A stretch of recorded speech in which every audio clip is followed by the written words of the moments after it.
xaafadeyda ka soo tagay xafaayadii adeegii shoobina iga go'naa ciyaalka saaxiibkay ugu soo tagtaan adeeg soo doontaana la qabta waxayna u dhaqmeen inuu dalku yahay mid fawdo ah oo aysan ka jirin sharci iyo kala dambeyn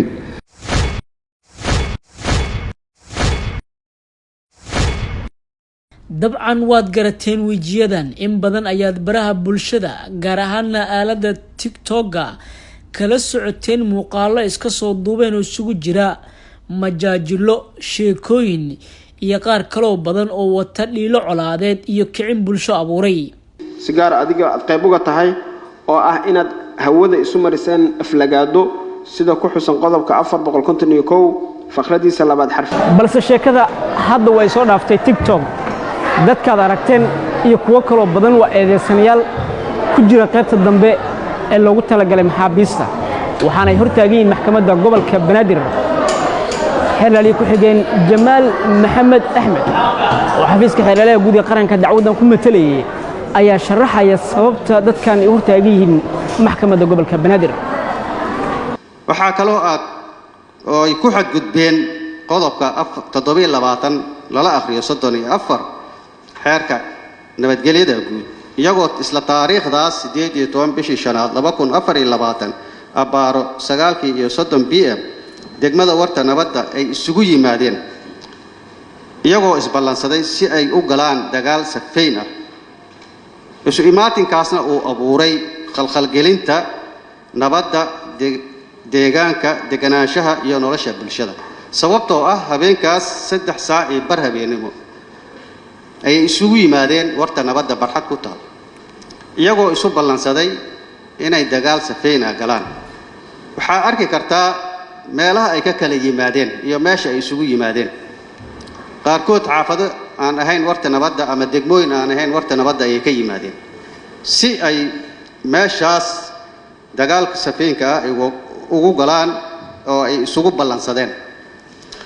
18 bishii shanaad ee sanadkan ayaa 19 eedeysane ciidanka booliska habeenkaasi iyo maalintii xigtay gacanta ay ku soo dhigeen maadaama ay qalqal geliyeen amniga guud ee degmada warta nabadda isku socodka gaadiidka inta u dhaxaysa isgoosyada Sinai ilaa iyo Florence waxaana isugu soo baxay in ka badan 300 ruux oo kala taageersanaa dhalinyaradan oo laba koox u kala saftay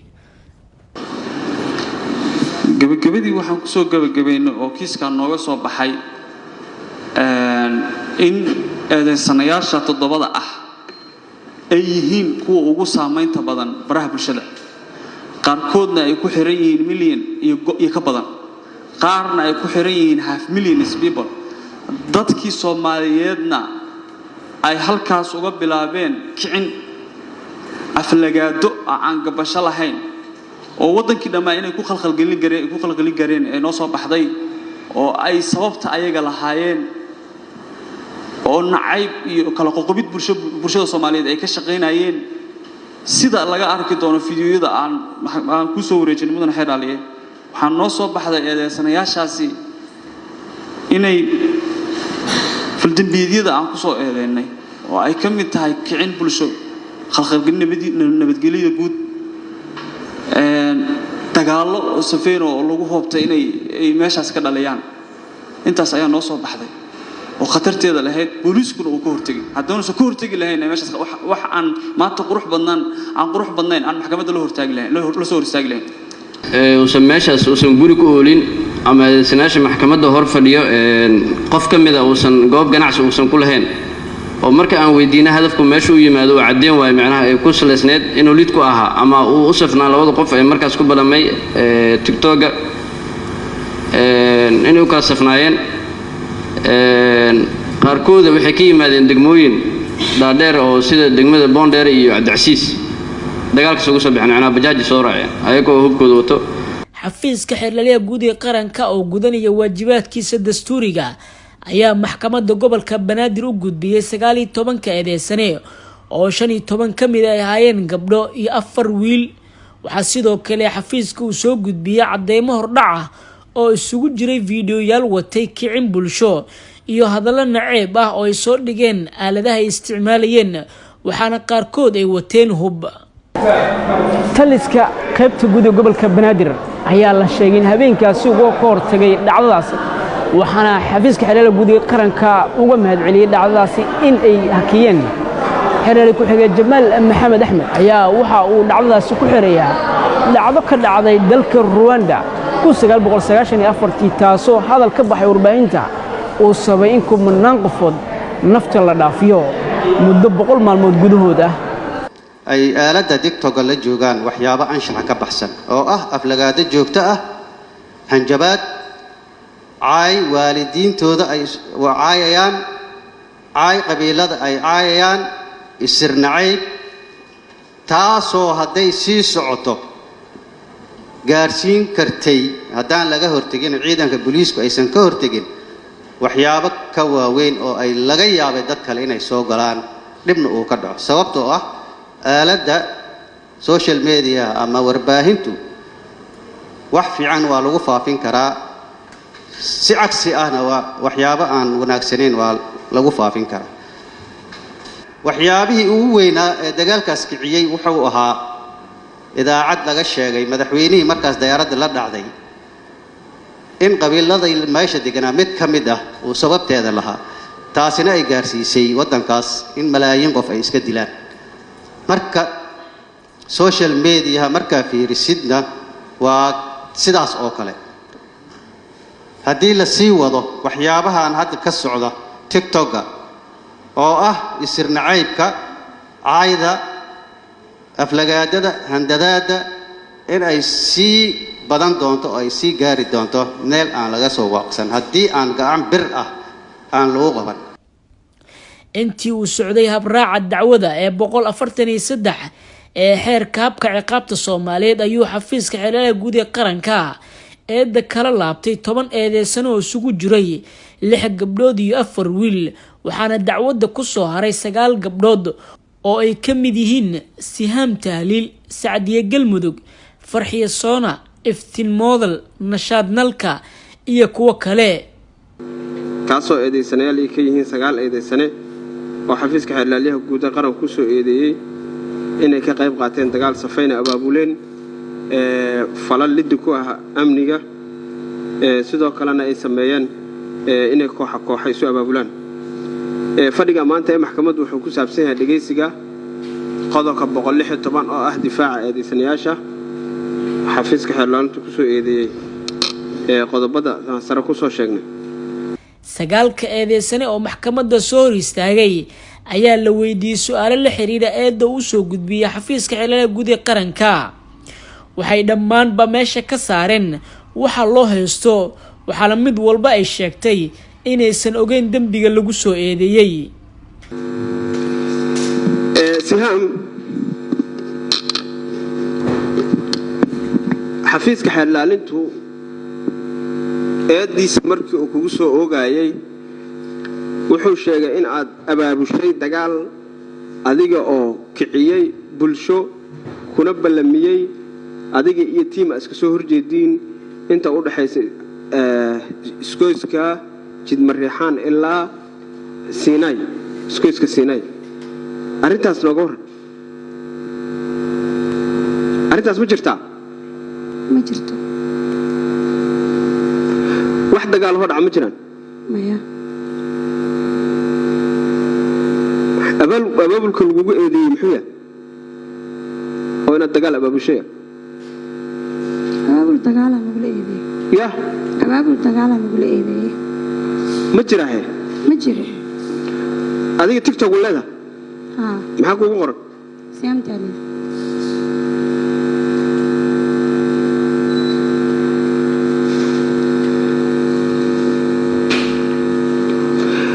halkan waxaa la soo bandhigay video xafiiska xeeladaha soo gudbiyay adiga oo caytamay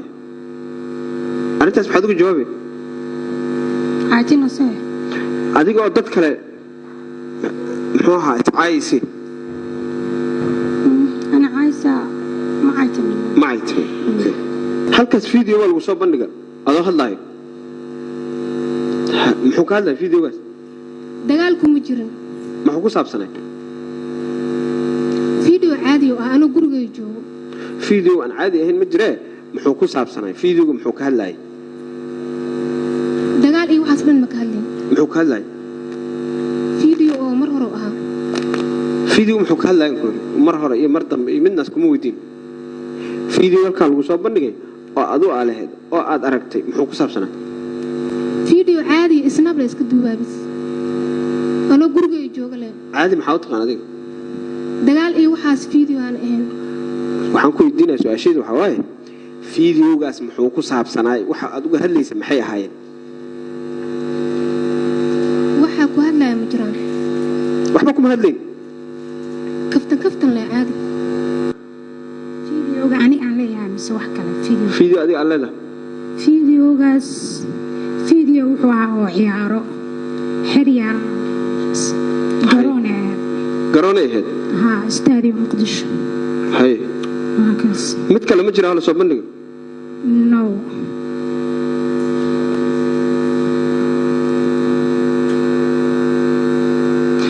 حفيزك حرانت وحوك وسوء دي إنها تكعسي قبائل إنها استقالان إنها تسببيسي وأتكعين بلشي سمينيس ما جرتو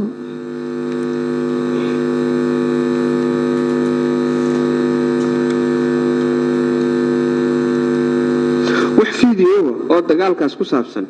oo aad leedahay ma jiro ما جرو من على كيني wax hadala oo aad leedahay oo qabaa'il lagu kicinaan ma jirto نو ma jirtaa bulshadana sameeyay ما جرت يعني حتى أم دونا عكتي مسار من الدقني أذيقن أم دونا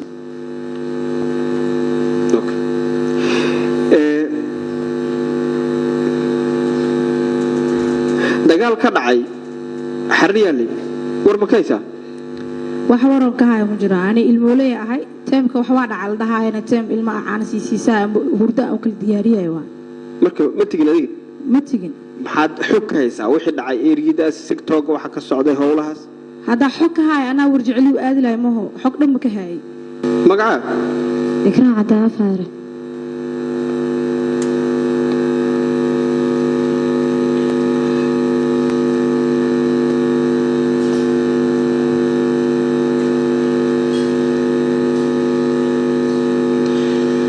حاجة لقى حريكان حافظين حاجة قتال ورديلي جاجعين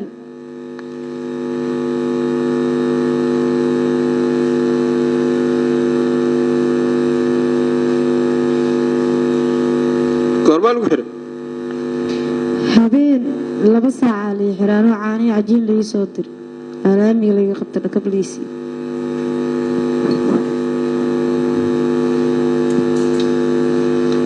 حاجة تاجمد مركل لقى حريك miiska caanaha korkiisa taagnaa isgoyska gajaceel taagnaa madan gudoomiyani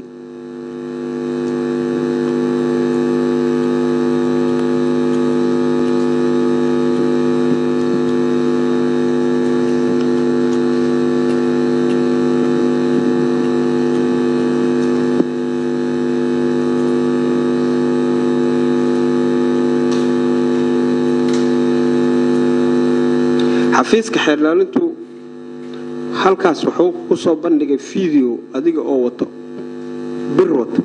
soo adiga qofkaas maayn صح أنا وين نفتركي وين هاي حكوا مشاس وين قدومي وقت يا وقت وراي دقال كلو ميل كلو لسكو خطباي وحقيه مشاس حقيه وابري قدومي يلا دقاليس كوا سينة ماذا سينة يعني قبر سينة سل دقالي هاي أكاس marka dagaalkaas ma ahayn kan وين قدومي دقال كاس ما هين كان والي حريحة مدة 3 بري آخرنا دقال كاسنا ودقال هوري وحنا وفوستو واحد دقال كده جيران ما قدومي واحد جيران واحد كم جيران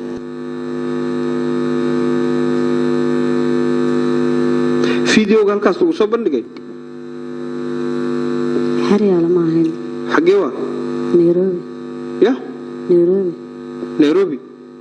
نيروبي joogtaa نيروبي جوجا فيديو لكينا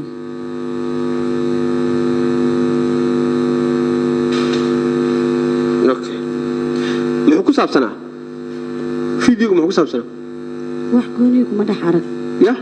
caadi laan iska sheekeynayo la isku jira la arka waska sheekeynays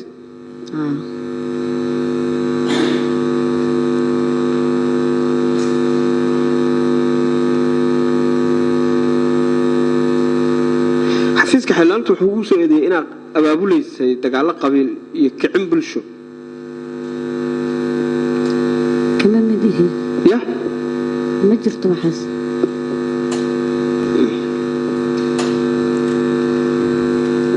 qareennada difaacaya eedeysanayaasha ayaa fadhiga maxkamadda difaacooda kusoo bandhigay in eedeysanayaasha lagu soo qabtay meelo kala duwan ayaga oo ku jiro howlo u gaar ah islamarkaana aysan shaqo ku lahayn abaabul iyo kicin dadweyne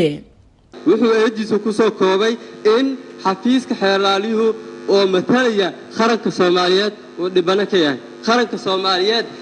ma muuqataa aflagaado hawada loo mariyay ama cid astaan u ah qaranka madaxweyne calan ama markaasi bulshada ay ku kooban tahay qaranka Soomaaliyeed midda maxaa guriga lagu isticmaal inay isticmaal la dhigay weligeed hub maqaadan saacadi ma hub qaad weligeed hub maqaadan maxaa ku falaysaa maxaa ku kallifay hali ma hub qaadat nashaad ma hub qaadat midna ma sheegi karo laakiin afka ma dhaafto wuxuu leeyahay huwa haystin haddaba muuna guddoomiyey garsoore maxkamadda sharafta leh waxyaaba isweydiinta mudan waxay tahay qodobka 444 ma dhacay dagaal sifayn ah oo laba kooxood isaga soo horjeedo haddii uu dhacay ma ka dhalatay natiijo wax lagu eeday karo haddaba jawaabtu waxay tahay maya in natiijo ka dhalatay iska daay waxaanba dhicinba laba kooxood ama dagaal sifayn oo laba kooxood isaga soo horjeedo ayaan dhicinba mudana gudoomiye ayadana askariyad maaha hub malaha dawladdu ma shaqeyso wax hub shaqo kale kaliya waxay ka ahayd عشان social media ku jirta social media ku kala kacsan ka mudana gudoomiye ayadu markay iskoolada haysadana mudana gudoomiye ma jirto qof si gaar ah ee magaceedu u sheegtay ee ku handadayso heblaayan gudilaya ama heblaayan san ku yeelaya mudana gudoomiye haweeraatay kuma jirto kaliya waxa leedahay iskooladan anaga sameeyay waana kulli waa qof dumar waa fan booy mudana gudoomiye wax fal dambiyeed arintaas ma noqon karto booliskii saasmeeyay oo oobiga muxuu ahaa degmada yaarshid